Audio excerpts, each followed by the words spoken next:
হরে কৃষ্ণ।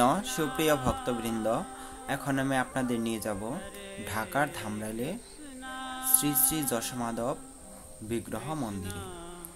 তার আগে সামনে আছে জগন্নাথ মন্দির।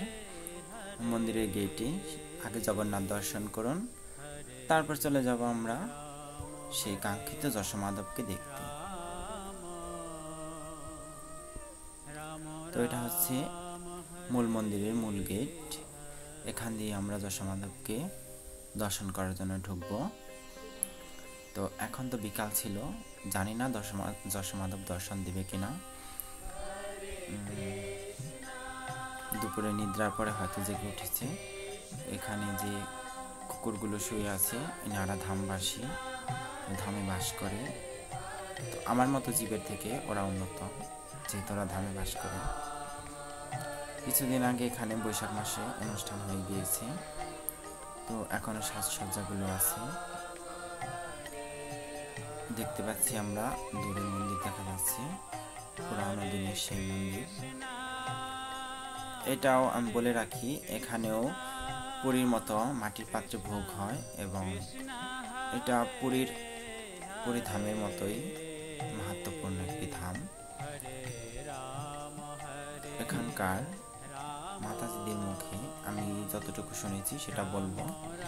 তার আগে দর্শন করুন প্রাণ ভরে আমাদের ভগবান শ্রী শ্রী যশোমাধব। রাধা মাধব আছে পাশে এবং অষ্টভুজা যোগমায়া বা দুর্গা দেবী। তো এখানকার এক মাতাজির মুখে যে ইতিহাস শুনেছি, সেখান থেকে যতটুকু আমি জানি বলছি। তো মহারাজ যশোপাল ছিলেন, উনি তো হাতি নিয়ে ঘুরতে বের হতেন। তো এভাবে একদিন ঘোরার সময় উনি দেখতে পান যে ওনার হাতি রাস্তার উপর দিয়ে না গিয়ে কিছুটা পথ ঘুরে যাচ্ছে। এভাবে পরপর 3 দিন যাওয়ার পর ওনার মনে সন্দেহ হয়। তারপর তিনি ওই জায়গাটা ঘুরে এবং দেখে কিছু পুরাতন বিল্ডিং। তো আর বেশি করে ঘোরার পরে তখন এই বিগ্রহ দেখতে পায় যে এই সদ্য কিছুক্ষণ আগে হয়তো কেউ এখানে পূজা অর্চনা করে গেছে। এর থেকে বোঝা যায় যে মাটির নিচে হয়তো দেবতারা এসে সেখানে ভগবানের পূজা অর্চনা করত। তো এই যশোমাধব বিগ্রহকে তিনি দেখতে পান। তারপর হচ্ছে যশোমাধবকে নিয়ে যাওয়ার জন্য অনেক চেষ্টা করে, কিন্তু যশোমাধব সেখান থেকে ওঠে না। এরপর রাজাকে স্বপ্নে দেখায় যে আমি যাব না। তারপর রাজা বলে যে কি করলে আপনি আসবেন? তখন ভগবান বলে যে আমি যদি যাই তাহলে তোর বংশ থাকবে না। তখন রাজা যশ বলে যে আমি ঠিক আছে, আমার বংশের দরকার নাই, আমি বিয়ে করব, কিন্তু তবুও তুমি আসো। তখন মাধবকে নিয়ে এখানে এসে প্রতিষ্ঠা করা হয়। এরপর থেকে সেই মাধব বিগ্রহের নাম হয় যশোমাধব।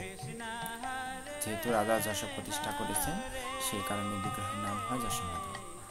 এখন আমরা পুরাতন কিছু পিতলের জিনিসপত্র, যে সমস্ত আমাদের নিদর্শন, সেগুলো দেখছি। এই ফাঁকে জেনে আসি যশোমাধব কি করে তৈরি হলো।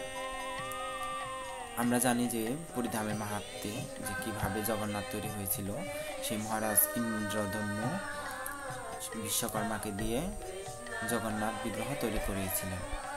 সেই জগন্নাথ বিগ্রহ তৈরি করার পর কিছুটা কাঠ বেশি হয়েছিল, সেই কাঠ দিয়েই একটা বিষ্ণু বিগ্রহ তৈরি করা হয়। সেই বিগ্রহ সেখানে মহারাজ ইন্দ্রদম্যকে স্বপ্নাদেশ দেন যে আমি এখানে থাকবো না, চলে যাব। তখন একটা সুড়ঙ্গের মতো হয়ে মাটির নিচে সেই বিগ্রহ চলে যায় এবং সেই বিগ্রহই ঢাকার ধামরাইলের আশুলিয়া গ্রামে এসে সেই স্থানে মাটির নিচে। আর সেই বিগ্রহ হচ্ছে এই যশোমাধব, যা হচ্ছে আমাদের যে পুরুষোত্তম ক্ষেত্রশ্রী ধাম পুরীর জগন্নাথের অতিরিক্ত অংশ থেকে তৈরি। আর এটা হচ্ছে যশোমাধবের রথ, বাংলাদেশের সব থেকে বড় এবং পুরানো রথ। তো এই রথে করে যশোমাধব রথযাত্রার দিন বের হন। আর এটা পরে নতুন করা হয়েছে।